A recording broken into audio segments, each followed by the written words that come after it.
Dans la continuité de l'épisode 3, qui traite de la naissance de la Lune, aujourd'hui, nous allons nous intéresser à une toute autre naissance. Et autant vous le dire de suite, ça va être un beau bébé. Le sujet du jour, la naissance de l'univers.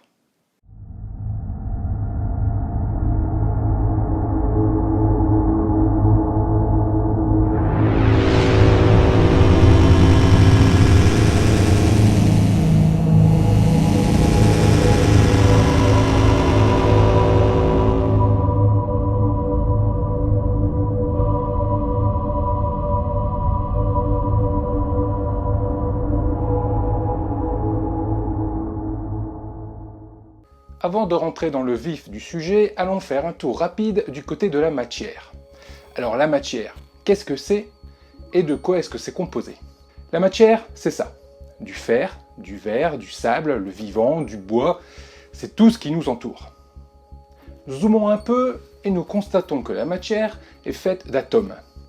Les atomes sont eux-mêmes constitués de noyaux et d'électrons. Continuons notre plongée vers l'infiniment petit pour découvrir que le noyau de l'atome est composé de protons et de neutrons. Là, nous sommes quasi à la frontière du petit. Ah, parce qu'il y a encore plus petit? Oui, il reste ce que nous appelons les particules élémentaires, les grains de matière les plus petits que l'on connaisse, les quarks. Gardez bien ce schéma en tête, il nous resservira. Les prérequis étant posés, direction la maternité cosmique pour assister à la naissance de notre univers. Son histoire débute il y a 13,8 milliards d'années. Au commencement, ça tenait là-dedans. Ouais, dans le creux de ma main. Ouais. Vous le voyez pas? Ouais, c'est normal, c'est microscopique. Mais, dans ce point microscopique, il y a une énergie colossale, où la matière n'existe pas encore et où la pression et la température sont infinies. Et d'un coup, pour une raison qui nous échappe totalement, l'univers éclot. C'est le Big Bang. À partir de ce moment, l'univers s'est mis à gonfler, et la matière commence à se former.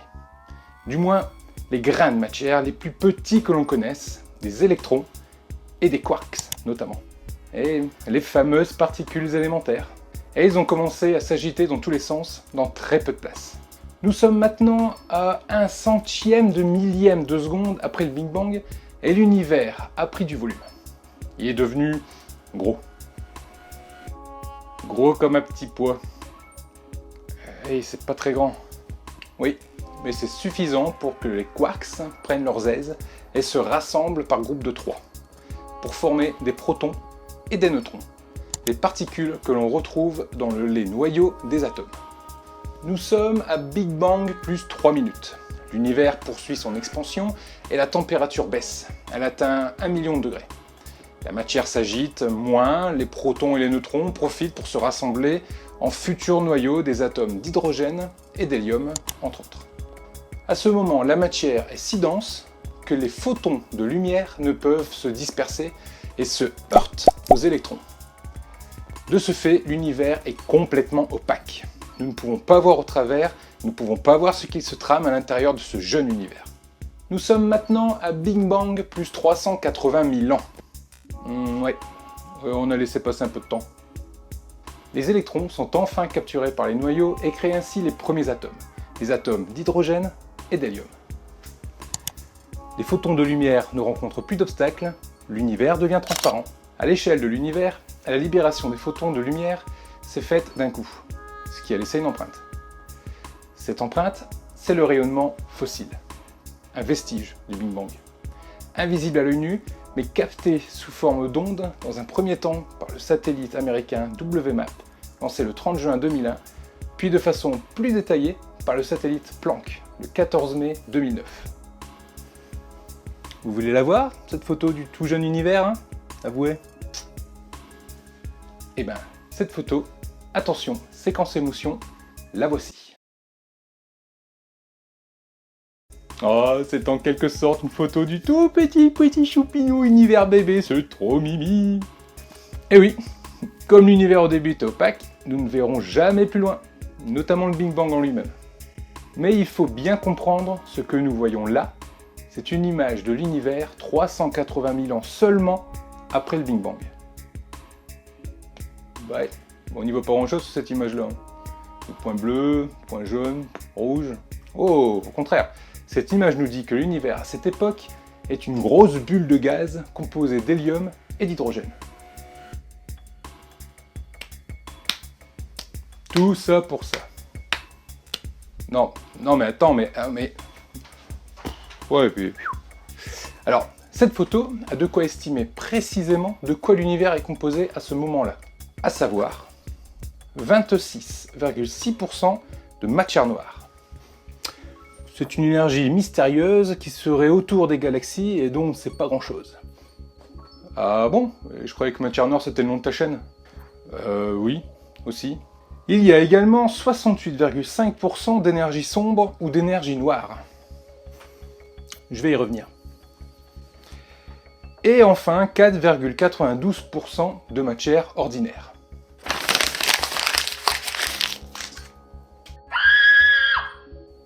De plus, les codes couleurs nous permettent de cibler les zones intéressantes. En bleu, par exemple, nous trouvons les zones où la matière est légèrement plus froide et légèrement plus dense. Et c'est là que les particules de matière vont commencer à s'attirer et à s'agglomérer grâce à la gravité. Quoi? La gravité? Rien de grave, j'espère? Mais non, rassure-toi, dans l'univers, tous les corps s'attirent. Quoi? Mais non, c'est pas ces corps-là. Ah bah si en fait. Bon. Démonstration. Par exemple, cette bouteille et la Terre s'attirent l'un l'autre. Mais la Terre, ayant une masse plus grande, c'est la bouteille qui tombe vers la Terre et non l'inverse.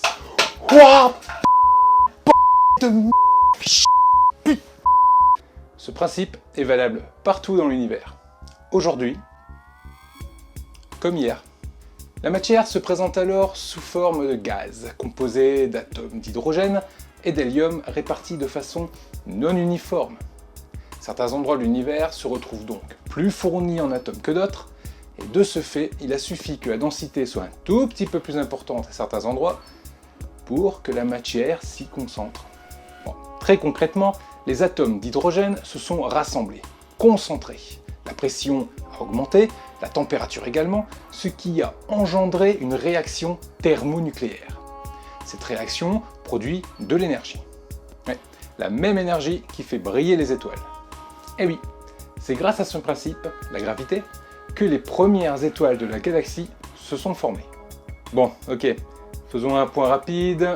Je vois bien là-bas dans le fond, il y en a qui sont complètement largués, hein? Ouais, si tu veux, oui. Donc, nous avons actuellement un jeune univers qui vient de naître. Avec des nuages de matière d'atomes qui, par la force de gravité, se sont rassemblés pour former des grumeaux de gaz, qui, grâce à la masse et la pression suffisamment importantes, déclenchent une réaction thermonucléaire et allument les premières étoiles. Oui, exactement.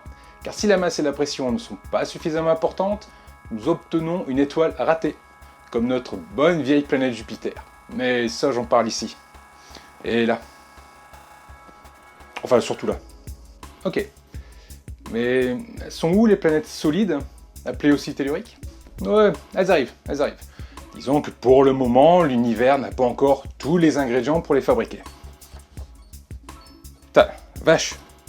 C'est fait pour voir mieux, ce truc-là? Oh, vraiment? J'y comprends rien, moi. Rends-moi mes lunettes! Rends-moi mes lunettes! Non, quand même. C'est pas possible, hein. J'en étais où, moi, maintenant? Que l'univers n'avait pas tous les ingrédients pour fabriquer des planètes! Ouais. Ah oui, merci. En effet, il manque encore de l'oxygène, du carbone, du fer et plein d'autres matières. Et c'est les premières étoiles massives qui vont apporter tout ça. Alors, pour comprendre cela, penchons-nous sur le cycle de vie d'une étoile. Au début de sa vie, la réaction thermonucléaire transforme les atomes d'hydrogène en hélium. Puis, lorsqu'il n'y a plus suffisamment d'hydrogène, la réaction thermonucléaire s'arrête. Et par gravité, c'est l'hélium qui va s'effondrer sous son propre poids et provoquer une nouvelle réaction thermonucléaire. Cette réaction va transformer l'hélium en carbone. Les réactions thermonucléaires vont donc s'enchaîner comme cela, et l'étoile créera de nouveaux éléments, tels que du carbone, de l'oxygène, de l'azote, du silicium, du fer. Arriva alors un moment où il n'y a plus de réaction thermonucléaire possible. Et de ce fait, au moment où la dernière réaction thermonucléaire s'achève, l'effondrement des éléments tels une onde rebondissent sur eux-mêmes et créent une énorme explosion, une supernova. Suite à cette explosion, les nouveaux éléments sont expulsés dans l'espace au travers de nuages de gaz appelés nébuleuses planétaires. Ces nuages vont alors ensemencer de nouvelles régions et permettre la création d'étoiles de nouvelles générations, comme notre Soleil, et les atomes nécessaires à la création d'éléments plus compliqués pour la formation des planètes. De ce fait, nous sommes tous les enfants des étoiles. Voilà. L'univers a donc poursuivi son expansion en créant des galaxies, étoiles, planètes, pour arriver 13,8 milliards d'années plus tard à son état actuel. Cependant, depuis le Big Bang, l'univers continue son expansion irrémédiablement et de plus en plus vite. Ah, et c'est quoi qui produit cette expansion de plus en plus rapide? Une énergie mystérieuse. Une énergie qui aurait des capacités d'antigravitation, en quelque sorte. Antigravitation? La gravité attire les objets. Tu te souviens? Ouais, vaguement. Eh ben, l'antigravitation, c'est l'inverse. Ça repousse les objets, d'où l'expansion de l'univers. Et son petit nom? L'énergie sombre. On l'appelle aussi l'énergie noire. Ah, non, rien à voir avec le côté obscur, je vous rassure. Souvenez-vous du rayonnement fossile. Les milliards de galaxies ne représentent que 4,92% de la matière et de l'énergie comprise dans tout l'univers.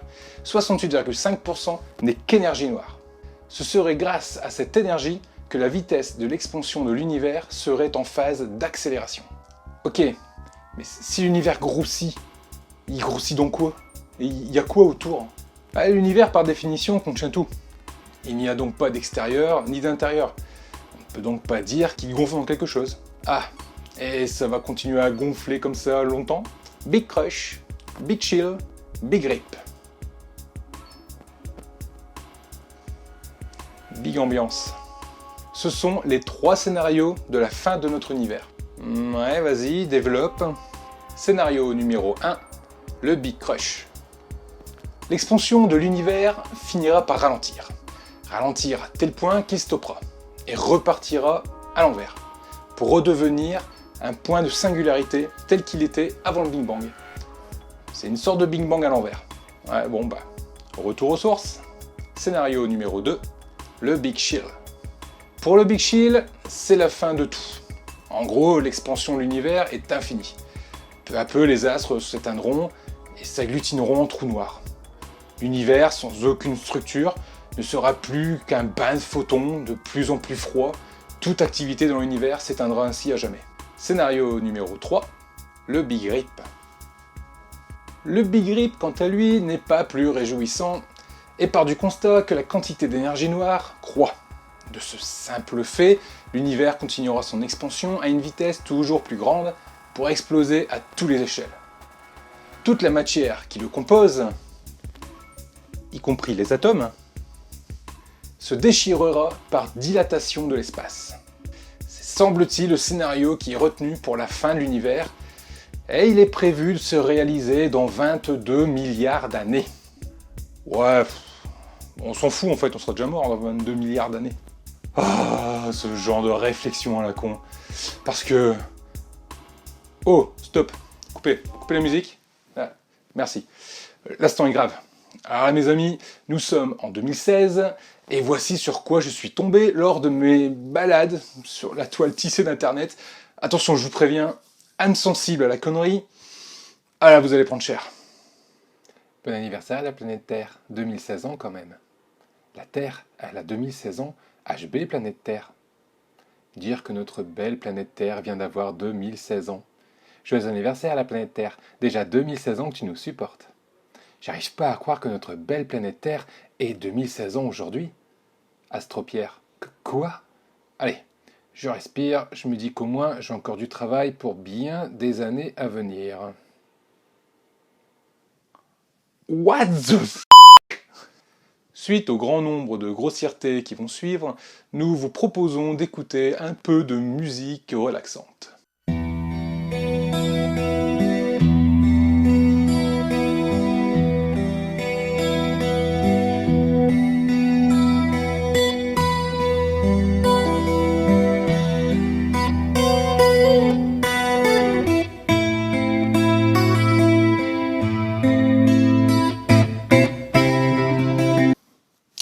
Je ne saurais dire ce qui m'a le plus choqué. Ce que je viens de lire ou ce que je viens d'entendre. Désolé. Alors oui, Astropierre, nous avons encore beaucoup de travail devant nous. Alors j'en profite, si vous êtes féru d'astronomie, et vu que vous suivez mes vidéos, je suppose que oui, abonnez-vous au compte Twitter d'Astropierre. Je vous mets son lien en description, c'est bourré d'infos intéressantes, de super photos sur l'espace et tout. Mais bon, abonnez-vous quand même à mon compte Twitter avant, faut quand même pas déconner quoi. Et voilà, cet épisode est le premier de 2016, et j'en profite pour vous souhaiter à tous une bonne année, qu'elle puisse vous apporter tout ce dont vous avez besoin et envie. En attendant, j'espère qu'il vous a plu. Si c'est le cas, lâchez un petit pouce bleu, dites-le moi dans les commentaires, suivez-moi sur Twitter, et surtout, partagez cet épisode. C'est le plus important pour moi. Partagez-le, bande de fous. Et en plus, ça me rendra heureux. Ah, autre chose. Vous avez sûrement remarqué, l'émission dispose d'un tout nouveau générique.